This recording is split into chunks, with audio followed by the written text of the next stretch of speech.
इस वक्त की बड़ी खबर, जम्मू कश्मीर में शोपियां टारगेट किलिंग मामले में पुलिस ने 6 लोगों को हिरासत में लिया है, जिनसे पूछताछ जारी है।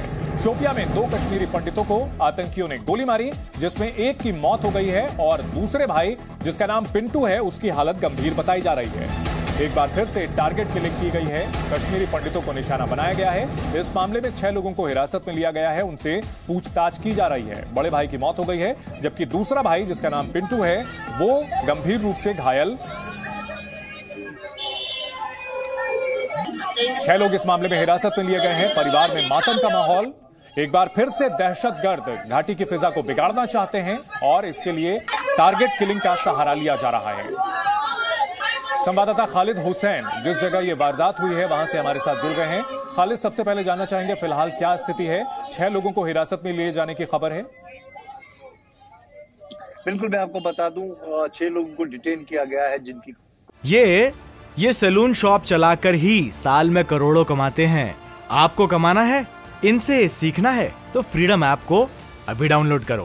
क्वेश्चनिंग हो रही है इस घटना के मुतालिक, जिन पे शक है पुलिस को या स्पेशल ऑपरेशन ग्रुप को। और इसके साथ मैं आपको वो दृश्य दिखाना चाहता हूँ। इस वक्त हम उस पंडित परिवार के घर के बाहर है।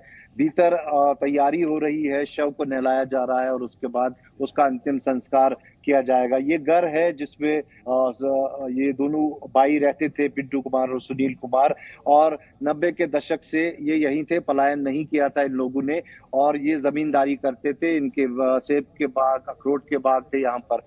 ये भीड़ आप बाहर जो देख रहे हैं, ये सारे छोटी गांव जो है, वहाँ के मेजॉरिटी कम्युनिटी के लोग हैं जो इनके गम में शामिल होने यहाँ पर पहुंचे हैं और इनकी अर्थी को कांधा देने के लिए यहाँ पर है। और जितनी भी अर्थी के लिए व्यवस्था चाहिए, वो सब जो है इन्हीं लोगों ने यहाँ पे तैयार की है। लेकिन ऐसे में सवाल ये है कि प्रशासन क्या कर रही है। प्रशासन के पर सवाल खड़े हो रहे हैं, क्योंकि स्थानीय लोग जो है सपोर्ट जरूर इनको यहाँ पर दे रहे थे, लेकिन जिस तरह से किलिंग हो रही है, टारगेट किलिंग्स, वो किलिंग से खालिद, क्या इस मामले में अभी तक किसी आतंकी संगठन ने हमले की जिम्मेदारी ली है, या फिर पुलिस के पास कोई सुराग कि किस संगठन का काम हो सकता है?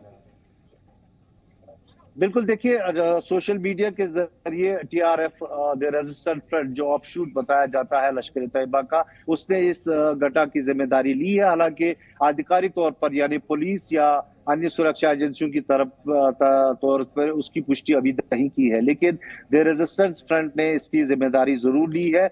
और दूसरी बात जो इस टारगेट किलिंग में ये है, बाकी टारगेट किलिंग से अलग, कि इसे असॉल्ट राइफल से अंजाम दिया गया है, AK-47 से फायर किए गए हैं। बाकी जितनी भी 21 सिविलियन किलिंग्स अब तक इस वर्ष हुई, वो सब पिस्टल से हुई थी। यानी अब टारगेट किलिंग्स में असॉल्ट राइफल्स का भी इस्तेमाल किया जाने लगा है, जो एक चिंता का विषय है। और साथ ही साथ यहाँ परिवार बहुत गुस्साई है, खासकर प्रशासन को लेकर। इनके दूसरे भाई से हमने बात करने की कोशिश की। इन्होंने कहा कि मैंने कई बार डिविजनल कमिश्नर के यहाँ याचिका दी कि हमें सुरक्षा मिलनी चाहिए, या फिर ये इस जगह के आसपास कहीं सुरक्षा का कोई बंकर होना चाहिए। ऐसा कुछ नहीं किया गया। ये इनके आरोप लोगों में निश्चित तौर पर नाराजगी अभी होना लाजमी है खालिद, की उनका अपना गया है और आतंकियों ने उन्हें टारगेट किया है, जबकि टारगेट किलिंग की कई घटनाएं हुई थी। आप हमारे साथ बने रहें, आपसे और भी जानकारी लेंगे। कश्मीर में ऑपरेशन ऑल आउट से बौखलाए आतंकी बेकसूरों पर हमला कर रहे हैं। आतंकियों के निशाने पर फिर से पंडित हैं।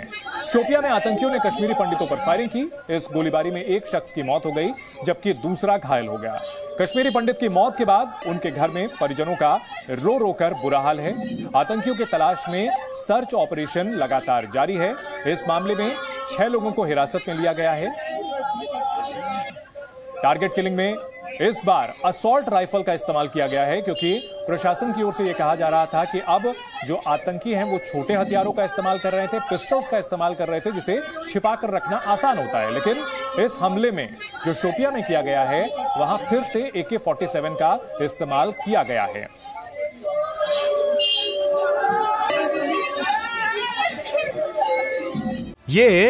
ये सैलून शॉप चलाकर ही साल में करोड़ों कमाते हैं। आपको कमाना है, इनसे सीखना है, तो फ्रीडम ऐप को अभी डाउनलोड करो।